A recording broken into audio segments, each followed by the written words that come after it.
welcome back or welcome to my YouTube channel. My name is Alyssa Cotten and I work with coaches, counselors, content creators, and I help them with their emotional and mental health so they can thrive in their business.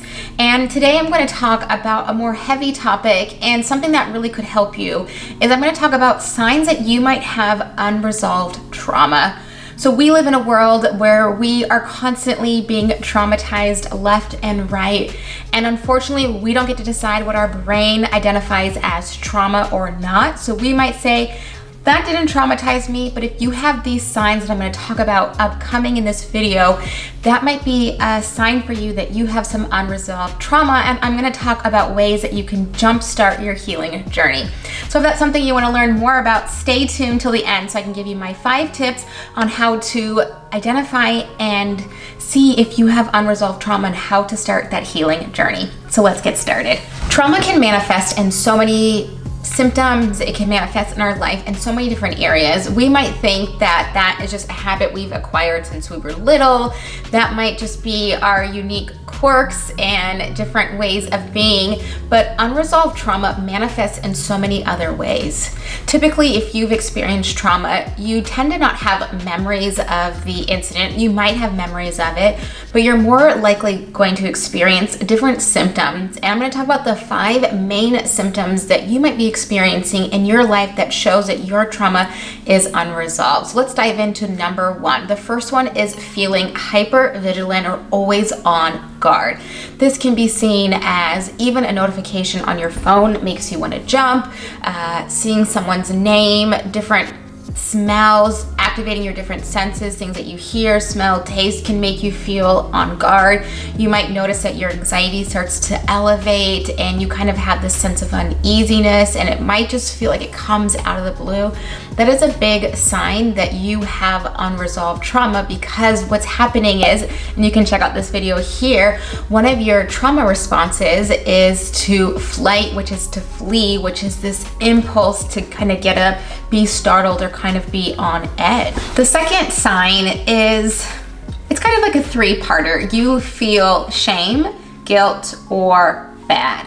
So for example, the difference between shame and guilt, we tend to get those intertwined. So shame is, I am a bad person, and guilt is, I've done something bad.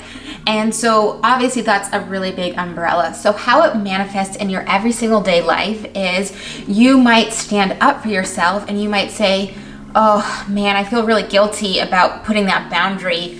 Or, man, I think I'm a bad person because I don't want to hang out with that person because of how I feel. I should be stronger. I should be able to feel stronger around this person and be able to tolerate them. I must be the bad guy.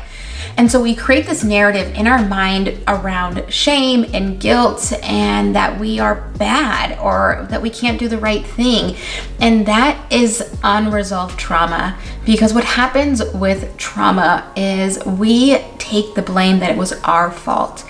And when trauma happens to you, it's not your fault. There's nothing you could have done, because if there was another option, you would have done it. And so how to protect you from experiencing trauma again, our brain kind of manipulates our perception and it says we're the bad guy. For example, if you grew up in an abusive home, you might say, okay, I'll be the good kid and then they won't hurt me anymore. Well, if you grow up and you become an adult, which we all do, that doesn't look like the same as when you were a child, but it looks like maybe really being mindful of trying not to hurt other people's feelings. And so what you do is you shame yourself, and so you put the blame on yourself, and then you feel all this guilt. For example, if you've ever sent someone a text that says, no, I can't hang out, you might start to feel really guilty. Or you might even start to feel shame of, I'm just a bad person. Why can't I just cope with everyday life? And then we start to blame ourselves and we start to shame ourselves, and we put all this guilt on ourselves for something that has nothing to do with sending that text message. And so unresolved trauma manifests in shame and guilt. Setting boundaries is a really big sign. If we struggle to set boundaries with people and we start to feel guilty or we start to feel shame around those boundaries, that is a huge sign that we have unresolved trauma, because of that people pleasing, not wanting to make waves, not wanting to hurt people's feelings, not wanting to be perceived as the bad one, not the one that can just go with the flow. And so remind yourself that boundary setting is so healthy. It's so healthy for you. And you are not a bad person. You are not a bad person. And guilt is okay if it's connected to the right experience. So if we hit somebody with our car and we drove away, hit and run, guilt, that might be a good reason to have some guilt. But sending a text message saying you don't want to see them, you don't want to spend time with them, that guilt might not really be there. That might be displaced guilt.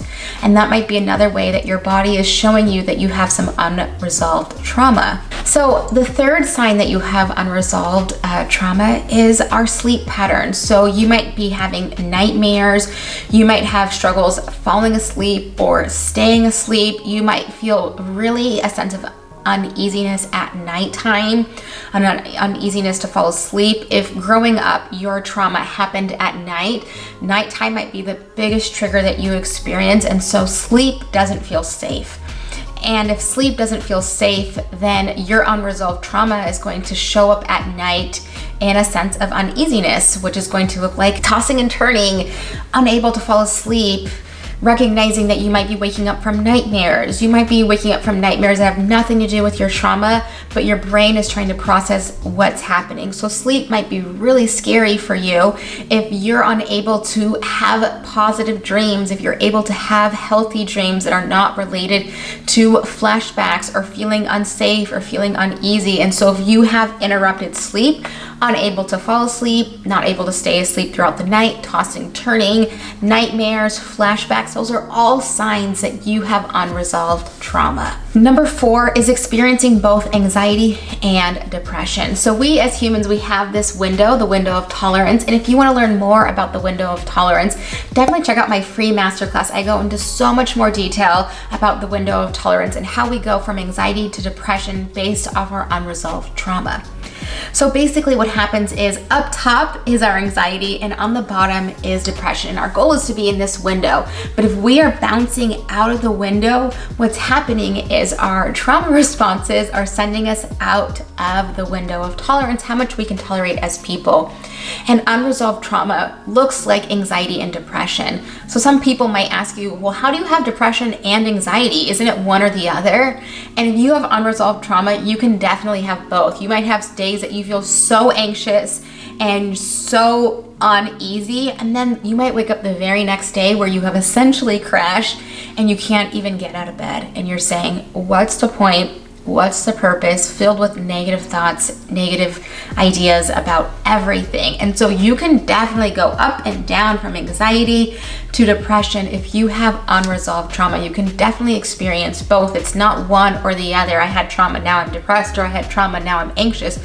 You can experience both. So that is a huge sign that you might have some unresolved trauma if you are noticing more swings of having that anxiety and that depression kind of throughout the week. So that's something you can note to see, am I experiencing both at the same time? The 5th sign that you have unresolved trauma is avoiding conflict and constantly being a people pleaser. Putting everyone's needs before yours is a huge sign that you have unresolved trauma because you're afraid to make waves, because making waves in the past was not safe, was not allowed, and was probably not even an option. So you grow up and you become an adult, and the last thing you want to do is make waves, have conflict, disagree with people. So what you do is you become the good girl, and that is another trauma response. Or you become the good boy or the good person, and you are constantly being the people pleaser.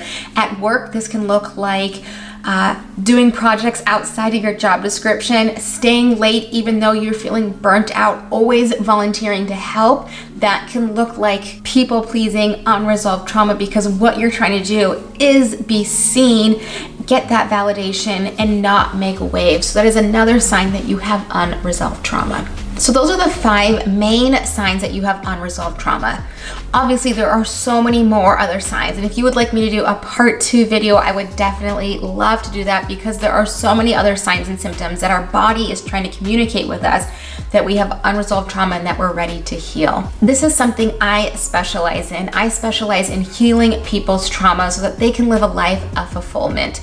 If that is something that you would like to do, if that is something you are ready to do, is to heal your trauma, I would love to work with you, and you can definitely book a call below to see if you are a good fit for my online program, Inner Compass Accelerator, where you are in charge of your healing journey.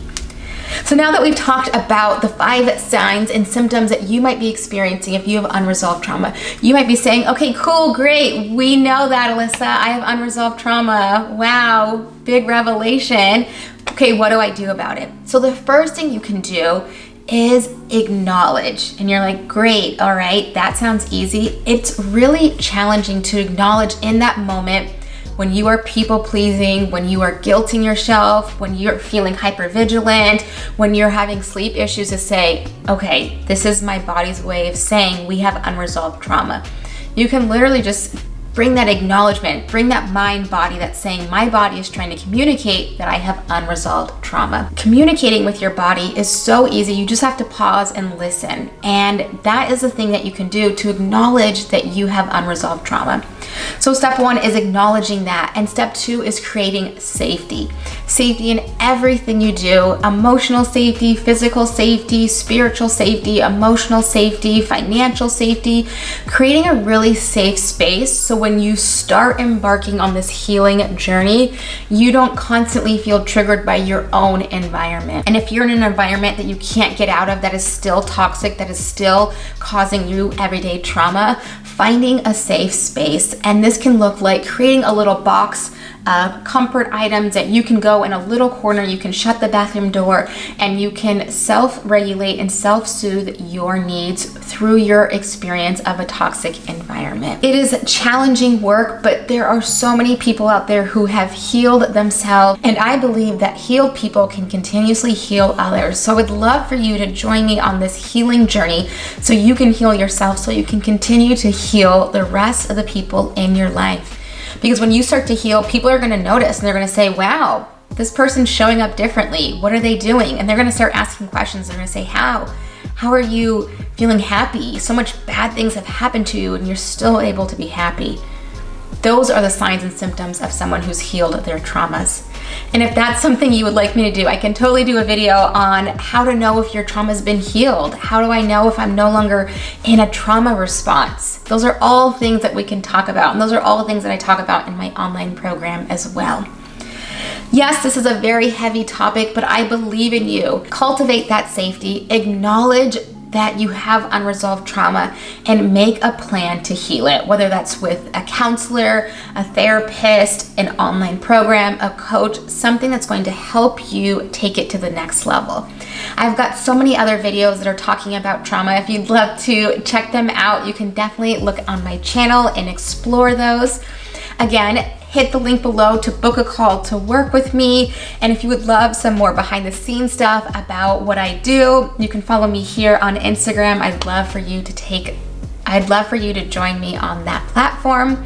Again, my name is Alyssa Cotten. If you enjoyed this video, hit that like button and don't forget to subscribe. I release videos out every single Monday. I hope you have a great day. Bye.